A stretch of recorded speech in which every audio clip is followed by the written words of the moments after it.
What if no one believed in your dream? What if you failed again and again, over 1,000 times?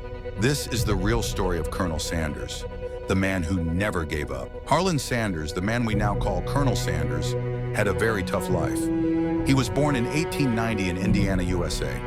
His father died when he was just 5 years old. He dropped out of school in 7th grade and did many jobs: farmer, fireman, and even streetcar conductor. At age 40, he opened a small restaurant at a gas station. He cooked food for travelers, especially his special fried chicken recipe. People loved it. But then a new highway was built and fewer people came. He lost his business. At age 65, most people retire. But Sanders had only one thing left: his chicken recipe. So he packed his bags and went door to door to sell it to restaurants. Guess what? He was rejected 1,009 times. People said no again and again, but he didn't stop. Finally, restaurant number 1010 said yes. From that one restaurant, the idea of Kentucky Fried Chicken began to grow.